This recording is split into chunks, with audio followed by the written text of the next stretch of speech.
holistic.investment.in. ABSLI monthly income பிளானில் நீங்கள் invest பண்ணிங்கன்னா அதுலேருந்து கிடைக்கிற ரிட்டர்ன்ஸ் வச்சு உங்கள் ஃபேமிலியோட க்ரோயிங் ஃபினான்ஷியல் நீட்ஸை மீட் பண்ண முடியுமா, ப்ளஸ் ஃப்யூச்சரில் அவங்களுக்கு நல்ல விதமாக ப்ரொவைட் பண்ண முடியுமான்றது தான் இப்போ நம்ம டீட்டெயிலாக இந்த வீடியோவில் அனலைஸ் பண்ண போகிறோம். ஸோ வாங்க இப்போ நம்ம வீடியோக்குள்ளே போகலாம். இந்த பாலிசியை அனலைஸ் பண்ணுறதுக்கு முன்னாடி ABSLI மந்த்லி இன்கம் பிளான்ன்றது என்னன்றதை நம்ம ஃபஸ்ட்டு தெரிஞ்சுப்போம். இது ஒரு பார்ட்டிசிபேட்டிங் நான் லிங்க் லைஃப் இன்சூரன்ஸ் பிளான். இதோட சில கீ ஃபீச்சர்ஸ் என்னன்னு பார்த்தீங்கன்னா, உங்களோட ரிகரிங் ஃபினான்ஷியல் நீட்ஸை பார்த்துக்கிற மாதிரி அவங்க மந்த்லி இன்கம் பெனிஃபிட் ப்ரொவைட் பண்ணுறாங்க. ப்ளஸ் உங்கள் ஃபேமிலிக்காக காம்ப்ரிஹென்சிவ் ஃபினான்ஷியல் ப்ரொடெக்ஷனும் ப்ரொவைட் பண்ணுறாங்க. Plus income benefit option level and இன்க்ரீஸிங்னு 2 ஆப்ஷனாக உங்களுக்கு கொடுத்துருக்காங்க சூஸ் பண்ணுறதுக்கு. ப்ளஸ் டிஃபர்மெண்ட் பீரியட் வந்து 0, 5 and 10 இயர்ஸ்னு 3 ஆப்ஷன் கொடுத்துருக்காங்க. இது உங்களோட ப்ரீமியம் பேமெண்ட் டேர்ம் முடிஞ்சதுக்கப்புறம் டிஃபர்மெண்ட் பீரியட் ஸ்டார்ட் ஆகும். ஸோ அது எத்தனை வருஷம் வேணுன்றதை நீங்கள் சூஸ் பண்ணிக்கலாம். ப்ளஸ் மெச்சூரிட்டியில் லம்சம் போனஸஸ் கிடைக்கலாம். அண்ட் இன்பில்ட் ஆக்சிடென்டல் டெத் பெனிஃபிட்டும் இவங்க வந்து ஒரு ஃபீச்சராக வச்சுருக்காங்க. And tax benefits section 80C and section 10 கீழே அதுவும் உங்களுக்கு கிடைக்கும். ஸோ இந்த பாலிசியில் இருக்க சில கீ ஃபீச்சர்ஸ் தான் இது. இப்போ நெக்ஸ்ட் நம்ம பார்க்க போகிறது இந்த பாலிசியில் என்ன மாதிரியான பெனிஃபிட்ஸ் இருக்குன்றதை பார்ப்போம். ஃபர்ஸ்ட் நம்ம பார்க்க போகிற பெனிஃபிட் வந்து டெத் பெனிஃபிட். டெத் பெனிஃபிட்ன்றது policy holder unfortunately policy term டியூரேஷன்லேயே வந்து இறந்து போயிட்டாங்க அப்படின்னா நாமினி கொடுக்கப்படுறது தான் டெத் பெனிஃபிட். ஸோ இந்த டெத் பெனிஃபிட் வந்து இன்கம் பெனிஃபிட் பீரியட் கமெண்ட்ஸ் ஆகிறதுக்கு முன்னாடி பாலிசி ஹோல்டர் இறந்துட்டாங்கன்னா அந்த டைமில் டெத் பெனிஃபிட் எவ்வளோ இருக்குன்னா, ஒன்று 10 times ஆனுவலைஸ் ப்ரீமியமாக இருக்கும், இல்லைனா sum assured plus total income benefit. So இந்த ரெண்டுத்துல எது வந்து டேட் ஆஃப் டெத் அப்போது எந்த பெனிஃபிட் ஹையஸ்ட்டாக இருக்கோ அது நாமினிக்கு கிடைக்கும். ஸோ இதோட போனஸஸும் உண்டு. இது வந்து சம் அஷூர்டோட அக்ரூ ஆகிட்டே இருக்கும் இன்கம் பெனிஃபிட் பீரியட் முடிகிற வரைக்கும். ஸோ டோட்டல் போனஸஸ் டெர்மினல் போனஸும் இன்க்ளூட் பண்ணி இன்கம் பெனிஃபிட் பீரியட் எண்ட் ஆகும்போது அதுவும் வந்து நாமினிக்கு கிடைக்கும். இதே வந்து இன்கம் பெனிஃபிட் பீரியட் கமெண்ட்ஸ் ஆனக்கப்புறம் பாலிசி ஹோல்டர் இறந்து போயிட்டாங்க அப்படின்னா அந்த டைமில் டெத் பெனிஃபிட் ஒன்று ஆனுவலைஸ் ப்ரீமியமோட 10 times அதிகமாக கொடுப்பாங்க, இல்லை sum assured plus outstanding income benefit. இந்த ரெண்டுத்துல எது வந்து ஹையஸ்ட் இன் வேல்யூ இருக்கோ அந்த டைம் ஆஃப் டெத் அப்போ அது வந்து கொடுப்பாங்க. ஸோ இதுலேயுமே வந்துட்டு போனஸஸ் சம் அஷூர்ட் வரைக்கும் அக்ரூ ஆகிட்டு தான் இருக்கும் இன்கம் பெனிஃபிட் பீரியட் முடிகிற வரைக்கும். டோட்டல் போனஸஸ் டெர்மினல் போனஸ் எல்லாமே இன்க்ளூட் பண்ணி டெத் பெனிஃபிட்டோட சேர்த்து இன்கம் பெனிஃபிட் பீரியட்க்கு அப்புறம் இந்த போனஸஸும் நாமினிக்கு கிடைக்கும். ஸோ நெக்ஸ்ட் நம்ம பார்க்க போகிறது மெச்சூரிட்டி பெனிஃபிட். ஸோ மெச்சூரிட்டி பெனிஃபிட்ன்றது suppose policy holder policy term வரைக்கும் சர்வைவ் ஆகிட்டாங்க, பாலிசி மெச்சூர் ஆகிற வரைக்கும்னா அந்த டைமில் அவங்க மெச்சூரிட்டி டேட் வரைக்கும் எவ்வளோ போனஸ் அக்ரூவ் பண்ணியிருக்காங்களோ ப்ளஸ் டெர்மினல் போனஸும் அவங்களுக்கு கிடச்சிருந்துச்சுன்னா அது எல்லாம் சேர்த்து தான் மெச்சூரிட்டி டேட் அப்போ உங்களுக்கு மெச்சூரிட்டி பெனிஃபிட்டாக கொடுப்பாங்க. நெக்ஸ்ட் இதில் இருக்கிறது இன்கம் பெனிஃபிட். ஸோ இன்கம் பெனிஃபிட்ன்றது 2 விதமாக இருக்குது. ஒன்று லெவல் இன்கம் பெனிஃபிட்னு ஒரு ஆப்ஷன் இருக்குது, இன்னொன்று இன்க்ரீசிங் இன்கம் பெனிஃபிட்னு ஒரு ஆப்ஷன் இருக்குது. ஸோ இது என்னன்னா, உங்களோட டிஃபர்மெண்ட் பீரியட் கம்ப்ளீட் ஆனதுக்கப்புறம் மந்த்லி இன்கம் பெனிஃபிட் அப்படின்றது உங்களுக்கு மந்த்லி கிடைக்க ஆரம்பிச்சிடும். இது உங்கள் சம் அஷூர்ட் ஒரு பர்சன்டேஜ் தான். ஸோ இது நீங்கள் எந்த ஆப்ஷன் சூஸ் பண்ணீங்களோ அதுக்கேற்ற மாதிரி நீங்கள் இன்கம் பெனிஃபிட் ரிசீவ் பண்ணுவீங்க. So suppose level income benefit choose பண்ணியிருக்கீங்க அப்படின்னா இந்த இன்கம் பெனிஃபிட் உங்கள் சம் அஷூர்டோட 1% தான் பர் மந்த் அவங்க வந்து பே பண்ணுவாங்க. இது இன்கம் பெனிஃபிட் முடிகிற வரைக்குமே இந்த அமௌண்ட் ஃபிக்ஸ்ட். இதே இன்க்ரீசிங் இன்கம் பெனிஃபிட் சூஸ் பண்ணியிருக்கீங்க அப்படின்னா இந்த ஆப்ஷனுக்கு கீழே இன்கம் பெனிஃபிட்ன்றது 1%ல சம் அஷூர்டோட 1%ல ஸ்டார்ட் ஆகும் பர் மந்த். தென் இந்த அமௌண்ட் வந்து 5% பர் ஆனம்னு இன்க்ரீஸ் ஆகும். ஸோ வந்து ஒவ்வொரு வருஷமும் 5% பர் ஆனம் இன்க்ரீஸ் ஆகும். ஸோ இதுதான் இன்க்ரீசிங் இன்கம் பெனிஃபிட். இப்போ நெக்ஸ்ட் வந்து நம்ம பார்க்க போகிறது ஆக்சிடென்டல் டெத் பெனிஃபிட். இது வந்து சப்போஸ் பாலிசியோட ஆக்சிடென்ட் மூலமாக இறந்து போயிட்டாங்க அப்படின்னா இந்த ஆக்சிடென்டல் பெனிஃபிட் வந்து அவங்க சம் அஷூர்ட் சூஸ் பண்ணியிருக்காங்க பார்த்தீங்களா அதோட ஈக்குவலாக இருக்கும். அண்ட் இது லம்சம் அமௌண்ட்டாக நாமினிக்கு பே பண்ணிடுவாங்க. ஸோ இத்தனை பெனிஃபிட்ஸ் இந்த பாலிசியில் இருக்குது. இதை நம்ம கொஞ்சம் இப்போ ப்ரீஃபாக பார்த்தாச்சு.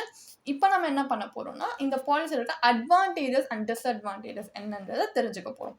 ஸோ வாங்க தெரிஞ்சுக்கலாம். ஸோ ஒரு பாலிசியில் அட்வான்டேஜஸ் அண்ட் டிஸ்அட்வான்டேஜஸும் நம்ம தெரிஞ்சுக்கிறது ரொம்ப இம்பார்ட்டன்ட். அது எஸ்பெஷலி டிஸ்அட்வான்டேஜஸ். ஏன்னா டிஸ்அட்வான்டேஜஸ் மூலியமாக தான் நீங்கள் எவ்வளோ ரிஸ்க் எடுக்கிறீங்க இந்த பாலிசியிலன்றது உங்களுக்கு தெரிய வரும். ஸோ ஃபர்ஸ்ட் நம்ம அட்வான்டேஜஸ் பார்ப்போம். ஸோ இந்த பாலிசிக்கு அகேன்ஸ்டாக நீங்கள் லோன் எடுக்க முடியும். உங்கள் லோன் அமௌண்ட் வந்து உங்கள் சரண்டர் வேல்யூட மேக்ஸிமம் 85% வரைக்கும் நீங்கள் லோன் எடுக்க முடியும்.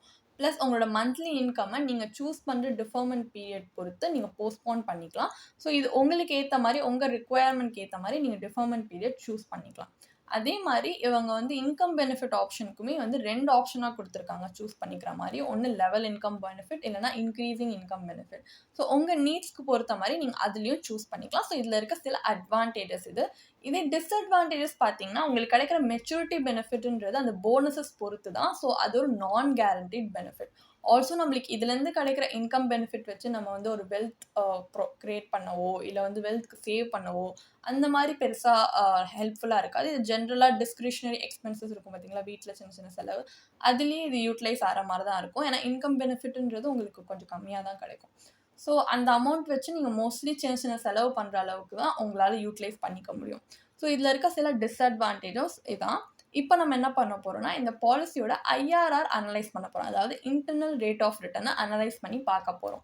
ஏன்னா என்னதான் இத்தனை அட்வான்டேஜஸ் இருக்குது, இவ்வளோ பெனிஃபிட்ஸ் இருக்குன்னு சொன்னாலுமே நம்ம கையில் at the end of the day எவ்வளோ காசு வருதுன்றதை பார்த்து, எவ்வளோ ரிட்டர்ன்ஸ் பார்த்து தான் நம்ம இதில் இன்வெஸ்ட் பண்ணலாமா இல்லையான்றதை யோசிக்க போகிறோம். அதுக்காக நம்ம இன்டர்னல் ரேட் ஆஃப் ரிட்டர்னை இந்த பாலிசியோடது கால்குலேட் பண்ணி பார்க்கலாம் வாங்க. ஸோ இந்த பாலிசியோட ஐஆர்ஆர் இப்போ நம்ம கால்குலேட் பண்ண போகிறோம். அதுக்காக நம்ம என்ன பண்ண போகிறோம்னா, ஒரு எக்ஸாம்பிள் பர்பஸ்க்காக ஒரு 35 year old மேல் வந்து இந்த பாலிசியை பர்ச்சேஸ் பண்ணுற மாதிரி அசியூம் பண்ணிக்கலாம். ஸோ அவங்க பர்ச்சேஸ் பண்ண பாலிசியோட sum assured 10 lakhs, premium pay பண்ண போகிற டேர்ம் வந்து 10 years அண்ட் 10 years டிஃபர்மெண்ட் பீரியடும் சூஸ் பண்ணியிருக்காங்க. அதுக்கப்புறம் அவங்களுக்கு இன்கம் பெனிஃபிட் பீரியட் ஒரு 10 years. ஸோ டோட்டலாகவே பாலிசி டேர்ம் 30 yearsக்கு வருது. ஸோ அவங்க ஆனுவலாக அவங்க பே பண்ண போகிற ப்ரீமியம் அமௌண்ட் பார்த்தீங்கன்னா 13,300 தான். பட் அந்த இன்வெஸ்ட்மெண்ட்காக அவங்க கொடுக்குற அமௌண்ட் வந்து 70,640 rupees. ஸோ டோட்டலாக 83,940 rupees கட்டுறாங்க. ஸோ இந்த ப்ரீமியம் பேமெண்ட் டிஃபர்மெண்ட் பீரியட்லாம் வந்து மந்த்லி 1% சம் அஷ்யூர்டோட ரிசீவ் பண்ணுறாங்க. ஸோ ஃபைனல் மெச்சூரிட்டி பெனிஃபிட்டும் போனஸ் டிக்ளரேஷன் பொறுத்து தான். ஸோ இந்த கேஸ் என்ன ஆகுதுன்னா, நம்ம கால்குலேட் பண்ணதை வச்சு மந்த்லி இன்கம் அவங்களுக்கு 10,000 கிடைக்குது அண்ட் ஃபைனல் மெச்சூரிட்டி பெனிஃபிட்ன்றது 19.74 lakhs கிடைக்குது. ஸோ இதில் இருக்கிற ஐஆர்ஆர் கேஷ் ஃப்ளோவை நம்ம கால்குலேட் பண்ணி பார்த்தோம்னா, Aditya Birla sun life insurance monthly income plan maturity calculator மூலமாக நம்மளுக்கு தெரிய வர்றது என்னென்னா, அதோட ஐஆர்ஆரே 5.8% தான். ஸோ நம்ம இவ்வளோ லாங் வெயிட்டிங் பீரியட்க்கு அப்புறமும் நம்மளுக்கு கிடைக்கிற இந்த கார்பஸ்ன்றது அந்த அளவுக்கு நம்ம டிசைர் பண்ணுற மாதிரி இன்கம் ஜென்ரேட் பண்ணலை. அதோட இதில் இருக்கிற இந்த 5.8%ன்றதுமே ஒரு டெப்ட் இன்ஸ்ட்ருமெண்ட் லைக் பேங்க் எஃப்டி நீங்கள் இன்வெஸ்ட் பண்ணால் கூட ஒரு 6 to 7% கேரண்டீட் ரிட்டர்ன்ஸ் கிடைக்கும். ஸோ அதோட கம்பேரபிளாக இருக்கும்போது இந்த ரிட்டர்ன்ஸ் கண்டிப்பாக சஸ்டைனபிள்னு சொல்ல முடியாது. ஏன்னா இது கேரண்டீட் ரிட்டர்னும் கிடையாது அண்ட் லாங் டேர்மில் இத்தனை வருஷம் நம்ம வெயிட் பண்ணி ரிஸ்க் எடுத்ததுக்கு ஒரு சஸ்டைனபிள் ரிட்டர்னும் சொல்ல முடியாது. ஸோ இந்த பாலிசி ஒரு உங்கள் இன்வெஸ்ட்மெண்ட் போர்ட்ஃபோலியோக்கு நீங்கள் ஆட் பண்ணுற அளவுக்கு ஒரு சூட்டபிள் ஆப்ஷன்னு நம்ம சொல்ல முடியாது. ஸோ நம்ம இப்போ என்ன பண்ண போகிறோம்னா, நம்ம ஒரு கம்பேரிட்டிவ் அனலைசிஸ் பண்ணி பார்க்க போகிறோம். ஸோ ஏபிஎஸ்எல்ஐ மந்த்லி இன்கம் பிளானை விட மார்க்கெட்டில் இன்னும் நிறைய இன்வெஸ்ட்மெண்ட் ப்ராடக்ட்ஸ் இருக்குது அண்ட் வேறு விதமான இன்வெஸ்ட்மெண்ட் ஸ்ட்ராட்டஜிஸ் இருக்குது.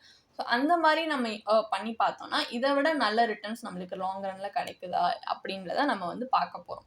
ஸோ நம்ம இதில் என்ன பண்ண போகிறோம்னா, இந்த மாதிரி ஒரு இன்வெஸ்ட்மெண்ட் கம் இன்சூரன்ஸ் பாலிசியை இன்வெஸ்ட் பண்ணுறதுக்கு பதிலாக நம்ம இன்வெஸ்ட்மெண்ட் அண்ட் இன்சூரன்ஸையே பிரித்து இன்வெஸ்ட் பண்ணி பார்க்க போகிறோம். ஸோ இந்த டிஃப்ரெண்ட் இன்வெஸ்ட்மெண்ட் அப்ரோச் நம்மளுக்கு இன்னும் நல்ல ரிட்டர்ன்ஸ் கொடுக்குதான்னு தான் பார்க்க போகிறோம்.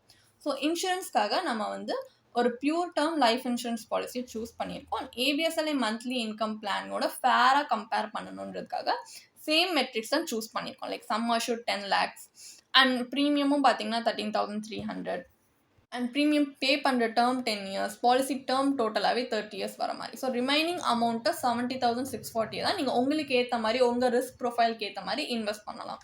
ஸோ நம்ம இதில் எப்படி இன்வெஸ்ட் பண்ண போகிறோம் அப்படின்னா, நம்ம இஎல்எஸ்எஸ் மியூச்சுவல் ஃபண்ட்ஸில் இன்வெஸ்ட் பண்ண போகிறோம். ஏன் இஎல்எஸ்எஸ் மியூச்சுவல் ஃபண்ட்ஸ் பர்டிகுலர்லினா, இதில் இருக்க ட்ராக் ரெக்கார்ட் படி பார்த்தீங்கன்னா ஒரு 7 to 10 years மேலே நம்ம இன்வெஸ்ட் பண்ணோம் இஎல்எஸ்எஸ் மியூச்சுவல் ஃபண்ட் ஆப்ஷன்லனா 12% வரைக்கும் இது கொடுத்துருக்கு இது வரைக்குமே பொட்டன்ஷியலி. ஸோ அந்த மாதிரி பொட்டன்ஷியல் இது இருக்குது. இந்த ட்ராக் ரெக்கார்ட் படி கன்சிஸ்டண்ட்டாக நம்ம அப்படி இன்வெஸ்ட் பண்ணால் 12% வரைக்கும் ரிட்டர்ன்ஸ் கொடுக்குற பொட்டன்ஷியல் இது இருக்கிறதுனால இதுக்கு நம்ம இதை வந்து இன்வெஸ்ட் பண்ணி பார்க்க போகிறோம். ஸோ இதுலேருந்து நம்ம இன்வெஸ்ட் பண்ணுற இன்வெஸ்ட்மெண்ட்லேருந்து அக்யூமுலேட் ஆகிற கார்பஸை நம்ம மந்த்லி வித்ட்ராவல்ஸ்க்கு யூஸ் பண்ணிக்கலாம். இதுவும் ஏபிஎஸ்எல்ஐ மந்த்லி இன்கம் பிளானுக்கு கொஞ்சம் சிமிலராக தான். ஸோ இந்த அக்யூமுலேட்டட் கார்பஸ் எவ்வளோ வருது இஎல்எஸ்எஸ் மியூச்சுவல் ஃபண்டில் நம்ம இத்தனை வருஷம் இன்வெஸ்ட் பண்ணுறதுக்கு பார்த்தீங்கன்னா 43.12 lakhs கிடைக்குது. இந்த இஎல்எஸ்எஸ் மியூச்சுவல் ஃபண்ட்ஸை நீங்கள் இன்வெஸ்ட் பண்ணிங்கன்னா நீங்கள் டேக்ஸ் கட்ட வேண்டியிருக்கும். ஸோ கேபிட்டல் கெயின்ஸ் டேக்ஸ் போய் பார்த்தீங்கன்னா உங்களோட post tax value 39.61 lakhs. So tax கட்டியும் கூட ஏபிஎஸ்எல்ஐ மந்த்லி இன்கம் பிளானை விட அதிக ரிட்டர்ன்ஸ் தான் இது கொடுத்துருக்கு. 39.61 lakhsன்றது. ஸோ 20 இயர்ஸ் கழிச்சு இந்த இஎல்எஸ்எஸ்ல கிடைச்சிருக்க இந்த வேல்யூவை நீங்கள் இன்னொரு டெப்ட் இன்ஸ்ட்ருமெண்ட் லைக் 7% கேரண்டீடாக கொடுக்குற ஒரு இன்ஸ்ட்ருமெண்ட்ல நீங்கள் இன்வெஸ்ட் பண்ணலாம். ஸோ அதை வச்சு நீங்கள் மந்த்லி வித்ட்ராவல்ஸ்க்கு எடுத்துக்கலாம். ஸோ சிமிலராக எப்படி ஏபிஎஸ்எல்ஐ மந்த்லி இன்கம் பிளான் இருக்கோ அந்த மாதிரி ஒரு ஒர்க்கபிள் ஸ்ட்ராட்டஜி தான் இது. அதே மாதிரி 30 இயர்ஸ் முடிஞ்சதுக்கப்புறம் மொத்த இன்வெஸ்ட்மெண்ட் வேல்யூவும் மந்த்லி வித்ட்ராவல் போக நீங்கள் பார்த்தீங்கன்னா 60.72 lakhs வருது. ஸோ இது ஒரு மெச்சூரிட்டி பெனிஃபிட்டாக நீங்கள் கன்சிடர் பண்ணி எடுத்தீங்கன்னா ஏபிஎஸ்எல்ஐ மந்த்லி இன்கம் பிளானோட ரொம்ப அதிகமாகவே உங்களுக்கு ரிட்டர்ன்ஸ் கொடுத்துருக்கு. இதோட ஐஆர்ஆர் கால்குலேட் பண்ணிங்கன்னா 9.1%. இது ஒரு கண்டிப்பாக ஒரு இன்ஃப்ளேஷன் பீட்டிங் ரிட்டர்ன் தான். அண்ட் இந்த ஆல்டர்னேட்டிவ் இன்வெஸ்ட்மெண்ட் ஸ்ட்ராட்டஜி உங்களுக்கு இன்ஃப்ளேஷனை பீட் பண்ணக்கூடிய ரிட்டர்ன்ஸ் கொடுத்துருக்கு. ப்ளஸ் உங்களோட வித்ட்ராவல் நீட்ஸை ஒன்று இன்ஃப்ளேஷன் இல்லை உங்கள் நீட்ஸ்க்கு பொறுத்த வரைக்கும் ஒரு ஃப்ளெக்சிபிளாக வந்து வித்ட்ரா பண்ணுற அளவுக்கு உங்களுக்கு ஒரு ஃப்ளெக்சிபிலிட்டி இந்த ஸ்ட்ராட்டஜி உங்களுக்கு கொடுத்துருக்கு. ஸோ கம்பேர் பண்ணி பார்த்தோன்னா இந்த நம்மளுக்கு என்ன தெரியுதுன்னா இன்னும் நிறைய எஃபெக்டிவ் வே இருக்குது மணி வித்ட்ரா பண்ணுற மாதிரி மந்த்லி வித்ட்ராவல் சிஸ்டம் நம்மளே டிசைன் பண்ணிக்கிற மாதிரி. ஸோ ஏபிஎஸ்எல்ஐ மந்த்லி இன்கம் பிளானை விட இந்த மாதிரி ஆல்டர்னேட்டிவ் ஸ்ட்ராட்டஜி உங்களுக்கு இன்னும் நல்ல ஆப்ஷன்ஸ் கொடுக்கறதுனால இந்த பாலிசி உங்களுக்கு சரியான ஒரு இன்வெஸ்ட்மெண்ட் ஆப்ஷனாக இருக்குமான்னு நம்ம சொல்ல முடியாது. ஸோ ஃபைனல் வேர்டிக்ட் என்ன, ஏபிஎஸ்எல்ஐ மந்த்லி இன்கம் பிளானில் இன்வெஸ்ட் பண்ணலாமா இல்லையா அப்படின்னு நம்ம பார்த்தோன்னா இந்த பிளான் உங்களுக்கு ஒரு regular monthly income maturity period வரைக்கும் உங்களோட ஃபினான்ஷியல் நீட்ஸை மீட் பண்ணுறதுக்கு கொடுக்கணுன்றது தான் எய்ம் வச்சுருக்காங்க. பட் நம்ம வந்து இந்த இன்கம் எப்போ ரிசீவ் பண்ணுறோம், ப்ரீமியம் பேமெண்ட் டேர்ம் முடிஞ்சு டிஃபர்மெண்ட் பீரியட் முடிஞ்சு நம்மளுக்கு கிடைக்குது. ஸோ இது ஒரு லாங் டேர்ம் இன்வெஸ்ட்மெண்ட் ஆகிடுது. அந்த லாங் டேர்ம் இன்வெஸ்ட்மெண்ட்டுக்கு பொறுத்த வரைக்கும் நம்ம இன்வெஸ்ட் பண்ணுறதே வந்து இன்னும் நல்ல பெட்டர் ரிட்டர்ன் கிடைக்கும். லாங் டேர்ம் இவ்வளோ வருஷம் வெயிட் பண்ணி ரிஸ்க் எடுத்தோன்னா இன்னும் பெட்டர் ரிட்டர்ன் கிடைக்கும்ன்றதுக்காக நம்ம இன்வெஸ்ட் பண்ணுறோம்.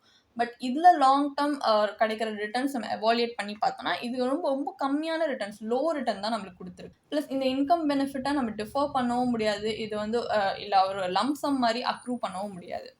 ஸோ இதுலேருந்து கிடைக்கிற இன்வெஸ்ட்மெண்ட் ரிட்டர்ன் அண்ட் லிக்விடிட்டி லிமிடேஷன்ஸ்ன்றது இதுக்கு இருக்கிறது. இது கண்டிப்பாக இதோட பெர்ஃபார்மன்ஸை தான் இன்னும் வந்து ஹிண்டர் பண்ணுது. ஸோ உங்களோட இன்வெஸ்ட்மெண்ட் போர்ட்ஃபோலியோக்கு இது ஒரு அன்சூட்டபிள் ஆப்ஷனாக ஆகிடுது. அண்ட் ப்ளஸ் இதில் ஹை ஏஜென்ட் கமிஷனும் உண்டு உங்களோட ரிட்டர்ன்ஸை இன்னும் பாதிக்கிறதுக்கு. ஸோ நம்ம இதுக்கு பதிலாக நம்ம வந்து ஒரு டிஃப்ரெண்ட்டான alternative strategy like investment and இன்சூரன்ஸை தனித்தனியாக பிரித்து செப்பரேட்டாக இன்வெஸ்ட் பண்ணும்போது நீங்கள் ஒரு பியூர் டேர்ம் இன்சூரன்ஸ் பாலிசி எடுத்துக்கிட்டிங்கன்னா இன்னும் ஹையர் கவரேஜ்க்கு நீங்கள் கம்மியான ப்ரீமியம்லேயே வந்து இன்வெஸ்ட் பண்ணலாம். அதே மாதிரி ஒரு diversified portfolio like equity depth அந்த மாதிரி பில்ட் பண்ணிங்கன்னா ஒரு ஒர்க்கபிள் ஸ்ட்ராட்டஜி மந்த்லி வித்ட்ராவல் வர மாதிரியும் அண்ட் வெல்த் அக்யூமுலேட் பண்ணுறது மாதிரியும் நீங்கள் ஒரு ஒர்க்கபிள் ஸ்ட்ராட்டஜியை உங்கள் ரிஸ்க் ப்ரொஃபைலுக்கு ஏற்ற மாதிரி நீங்கள் வந்து கஸ்டமைஸ் பண்ணிக்கலாம். ஸோ இது மூலியமாக உங்கள் ஃபேமிலிக்காக ஒரு அடிக்வேட் லைஃப் கவரேஜும் உங்களுக்கு இருக்குது. அதே மாதிரி உங்களால் வெல்த் கிரியேட்டும் பண்ண முடியுது இன்ஃப்ளேஷன் பீட்டிங் ரிட்டர்ன்ஸோட. ஸோ நீங்கள் இந்த ஆப்ஷனும் சூஸ் பண்ணி பார்க்கலாம். உங்களுக்கு ஏற்ற மாதிரி நீங்கள் கஸ்டமைஸும் பண்ணி பார்க்கலாம். பட் உங்களுக்கு அந்தளவுக்கு நாலேஜ் இல்லை அந்தளவுக்கு டைம் இல்லை இந்த மாதிரி ஒரு பிளானை கஸ்டமைஸ் பண்ணுற அளவுக்கு அப்படின்னா கண்டிப்பாக நீங்கள் ஒரு ஃபினான்ஷியல் பிளானரையும் அணுகலாம். ஒரு சர்டிஃபைட் ஃபினான்ஷியல் பிளானர் கண்டிப்பாக எல்லா ஆங்கிள்ஸுமே யோசிச்சு உங்களோட இன்வெஸ்ட்மெண்ட் நீட் என்ன, உங்களோட ஃபினான்ஷியல் கோல்ஸ் என்ன, உங்கள் ரிஸ்க் டாலரன்ஸ் எவ்வளோ எல்லாம் பார்த்து உங்களுக்கு ஏற்ற மாதிரி ஒரு பர்சனலைஸ் ஃபினான்ஷியல் பிளான் க்ரியேட் பண்ணி தருவாங்க. அண்ட் அதை அச்சீவ் பண்ணுறதுக்கான ஒரு இன்வெஸ்ட்மெண்ட் ஸ்ட்ராட்டஜியும் உங்களுக்கு ஏற்ற மாதிரி கிராஃப்ட் பண்ணி தருவாங்க. ஸோ லாங் டேர்மில் உங்கள் ஃபினான்ஷியல் கோல்ஸ் இன்னும் நீங்கள் சீக்கிரமாக இல்லை ஸ்மார்ட்டாக அச்சீவ் பண்ணுறதுக்கு அவங்க இன்னும் ஹெல்ப்ஃபுல்லாக இருப்பாங்க. ஸோ லாங் டேர்மில் ஒரு ஃபினான்ஷியல் பிளானரை நீங்கள் உங்கள் ஃபினான்ஷியல் பிளானிங் ப்ராசஸில் இன்வால்வ் பண்ணும்போது உங்களுக்கு கண்டிப்பாக அது ஒரு வைஸ் மூவாக இருக்கும் அண்ட் உங்களுக்கு இன்னும் ஹெல்ப்ஃபுல்லாக இருக்கும். அண்ட் இந்த ஜேர்னியே பார்த்தீங்கன்னா இன்வெஸ்ட்மெண்ட் ஜேர்னி இன்னும் ஹேசல் ஃப்ரீயாக இருக்கிறதுக்கு அவங்க இன்னும் ஹெல்ப்ஃபுல்லாக இருப்பாங்க. ஸோ நீங்கள் இந்த ரூட்டை கூட ஒரு பெட்டர் ஃபினான்ஷியல் ஃபியூச்சருக்காக நீங்கள் கன்சிடர் பண்ணி பார்க்கலாம். உங்களுக்கு இந்த பாலிசியை பற்றி இன்னும் படிக்க விரும்புகிறீங்கன்னா இதுக்கான ஒரு பிளாக் போஸ்ட் எங்கள் வெப்சைட்டில் நாங்கள் போஸ்ட் பண்ணியிருக்கோம். அதுக்கான லிங்க் டிஸ்கிரிப்ஷனில் கொடுத்துருக்கோம். கண்டிப்பாக போய் செக் பண்ணுங்கள். அண்ட் உங்களுக்கு இதே மாதிரி ப்ரொஃபஷனல் கைடன்ஸ் தேவைப்படுது இல்லை ஒரு ஃபினான்ஷியல் இல்லை இன்வெஸ்ட்மெண்ட் டிசிஷன் எடுக்கிறதுக்கு ஒரு ப்ரொஃபஷனல் ஃபினான்ஷியல் பிளானர் ஹெல்ப் பண்ணாங்கன்னா நல்லாயிருக்கும்னு யோசிச்சிங்கன்னா எங்களோட ப்ரொஃபஷனல் ஃபினான்ஷியல் பிளானரோட ஒரு 1-on-1 காம்ப்ளிமெண்ட்ரி கன்சல்டேஷனை நீங்கள் புக் பண்ணியிருக்கலாம். அதுக்கான லிங்க் நாங்கள் டிஸ்கிரிப்ஷனில் கொடுத்துருக்கோம்.